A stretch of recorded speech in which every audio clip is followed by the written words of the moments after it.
So I'm really happy to be here, and I'm really happy to see the way the Juneteenth celebrations have evolved, because if you went only back 5 or 6 years, not counting COVID, I was at events where you could count the number of people at an event on maybe the two hands of two people.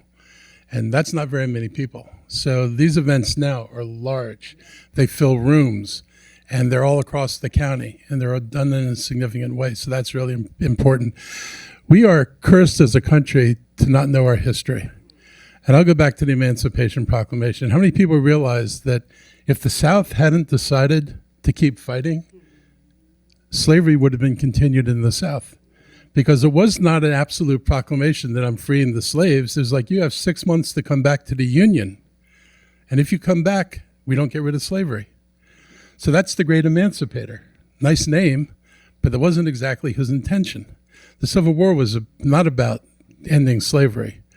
It was about Union domination and free labor domination, which is not a bad thing over the Southern system, but it was nothing to do with the slaves. It was Northern industrialists who thought this was important.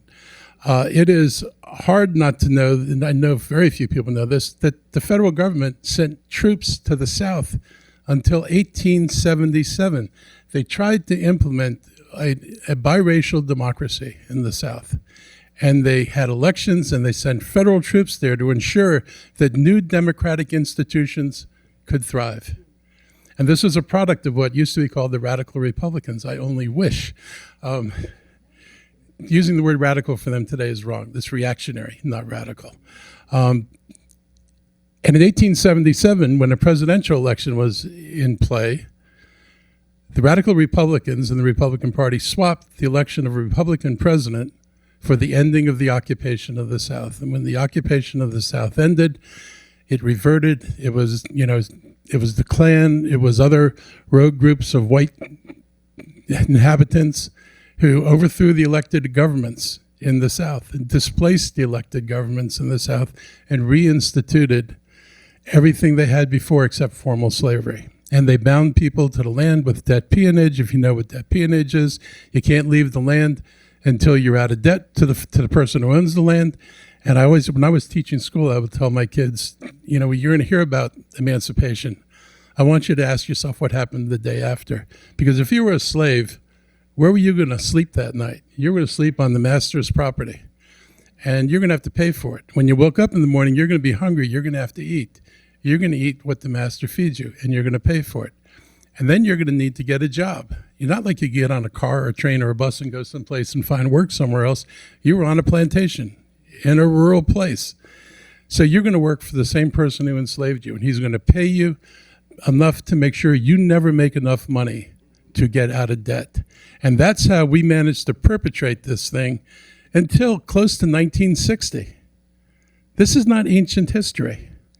And in the county we're in today, if we wonder why racism lasts so long and it's so hard to make progress, we don't integrate the neighborhoods until 1967. You have racial covenants on most of the property in Montgomery County saying you can't buy or rent in Montgomery County if you're a black or a Jew. And then they threw in other ethnic groups for good measure, occasionally, not always. But black and Jews were the predominant ones. So we're in a place whose entry into a free society doesn't come but for the last 60 years. And it doesn't come in a magnificent way where everybody recants what happened in the past. It happens, but it takes a long time to undo that damage. And that's the damage we have not undone. That's why these events are really important. We have to keep fighting back. Will and Lorianne talked about the situation in Washington, the absolute insanity of this president, and the desire to roll back history, to erase history. And that's not what we should be doing. And to erase the rights that people gained. So I think it's important we stand together. It's important we commit ourselves to a fight. This is not going to be a short fight. Even if the evil disappears in a year or two, the forces behind that aren't going anywhere. It's not like they're going to put up their hands and say, we surrender, we're ready for a better world. We're going to be engaged in a struggle to not only win what we had back, but to move forward. And I just encourage everybody to commit themselves to the fact that this isn't going to end tomorrow, 6 months from now, or 2 years from now.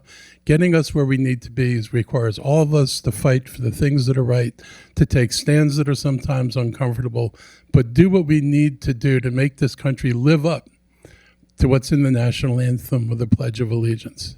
It's really hard to say liberty and justice for all. It was hard for me to say it when I was a kid growing up. It's hard for me to say it now because it's just not true.